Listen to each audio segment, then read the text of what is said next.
Welcome in, everyone.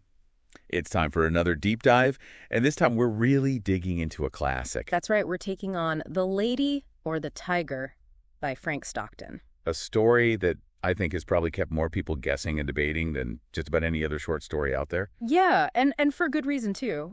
It's more than just a story. It's a thought experiment. Absolutely. So, for those who maybe haven't revisited this one lately or haven't encountered it before, picture this. A king, but not just any king, a semi-barbaric king with the thing for spectacle. He's got this arena of justice where the accused faces this impossible choice. Two doors. Behind one door, a ferocious tiger. Behind the other, a beautiful maiden. And this is where Stockton, I think, starts to kind of toy with us a little bit, because this isn't just some random punishment. Right. This is a system that the king created. And Stockton really emphasizes the king's personality. This king has an exuberant, fancy, and irresistible authority. He is the law. And he seems to find joy in this, right? He thinks it's fair, but is it really? Right. I mean, that's what Stockton wants us to think about, this funhouse mirror version of justice. What does it even mean for something to be just or fair when a human gets to decide, and that human seems to derive pleasure from the whole thing? Yeah. It's unsettling. It's fascinating. And And just when we think we kind of have a handle on this world that Stockton's created, he throws in a princess deeply in love and her lover, who was accused of a crime against the crown. And this isn't just any crime. This is personal. This is the apple of the king's eye. Right. This is his daughter, and this man has somehow captured her heart. And it's here that we see Stockton's just masterful use of dramatic irony, because we, the reader, know what's behind these doors, and through her own cunning and influence, we find out that the princess finds out too. But her lover's kept totally in the dark, Right. which makes his predicament all the more terrifying. Can think about this. Stockton calls the princess imperious. She knows how to use power and influence just like her father. So when she gets a hold of this knowledge, what's she going to do with it? Yeah, she's not just a damsel in distress here. She's a young woman wrestling with an impossible choice, a true moral dilemma. And it's so important to remember when this was written. We're talking Victorian era. There's all this pressure on women to be the picture of purity, obedience, selflessness. But with this princess, Stockton's showing us something a lot more complicated than that. Yeah, almost peeling back those layers of societal expectation to show us these raw emotions bubbling underneath. Exactly. And that's where the story's power comes from, I think. I mean, let's be real. Who hasn't felt a twinge of jealousy? That urge to get back at someone when they wrong us? Right. Emotions we can all relate to, even if we'd never act on them in such a, life or death way. So picture this. The arena, everyone on edge. The king on his throne. The accused lover standing before these two impossible doors. And the princess, knowing the secret, has to give her lover a sign. But which door is she going to point to and why? Oh man, Stockton leaves us hanging right at that moment, doesn't he? He does. I mean, think about it. Did the princess point to freedom? Does she lead her lover towards the door with the lady? Which would mean condemning him to a life with someone else. Right. Or driven by jealousy, and maybe even a thirst for revenge, did she send him to his death behind that door with the tiger? And that's why this story, even after all this time that we've been talking about it, that's why it's so gripping.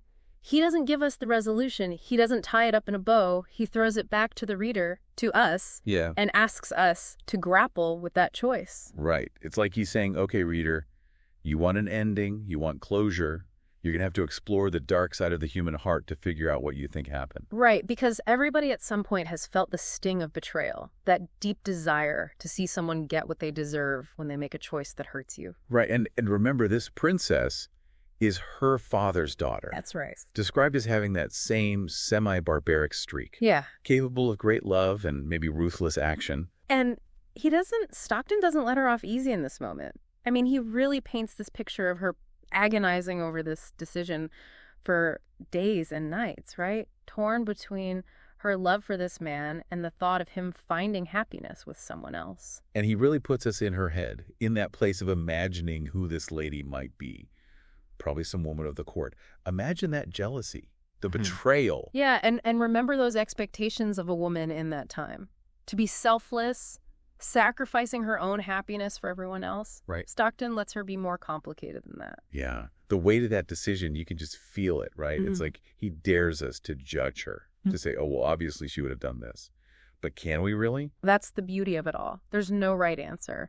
And every reader has to sit with that, with their own ideas about love and jealousy and what they would do when faced with the unimaginable. So more than a century later, the lady, or the tiger, still has people debating, still challenges our assumptions about ourselves and each other. It sticks with you. It makes you think. It really does. It makes you go back and think, wait, did I get that right? Yeah, and you think you've got it figured out, and then you read it again and you think, oh, maybe there's something else here. Exactly. It's like Stockton knew we'd want that closure, right? That we want to tie it up with a bow. Right.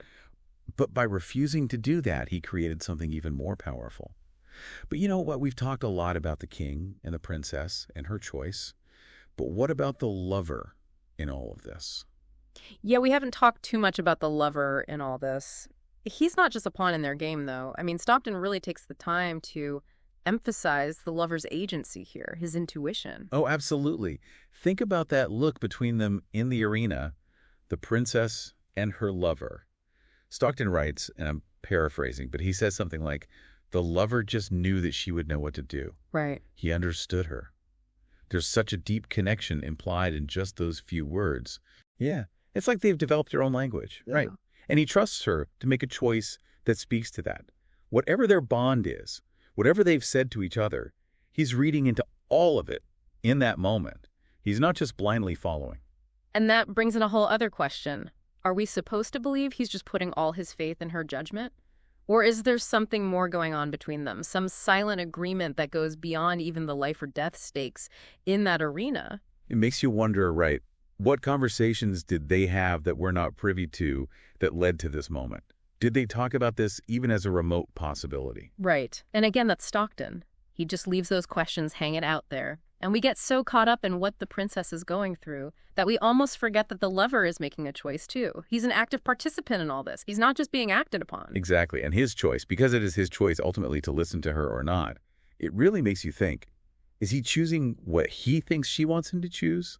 Or is he acting on something else, his own gut feeling about what their connection means? Right. It's like Stockton's asking us to think about more than just love and revenge. He's making us consider trust, understanding, what it really means to know someone, to be in a relationship with them. I mean, can you ever really know what's going on in someone's head, let alone how they'll act when the pressure's on like that? It's something we still grapple with, right? Yeah. Even now, in a completely different world than the one Stockton was writing in. Absolutely. Because even though those specific circumstances might seem so foreign to us, those dilemmas, those core human experiences of love and loss and betrayal, they don't really go away. They don't. And neither do the consequences of the choices that we make when we're facing them. Exactly. So as we wrap up this deep dive into the lady or the tiger, we're left with a lot of questions and maybe not a lot of answers. And that's okay. I mean, I think that's what Stockton would want us to walk away with, right? It's not about finding out what really happened or tying it all up neatly. It's about going on that journey with these characters,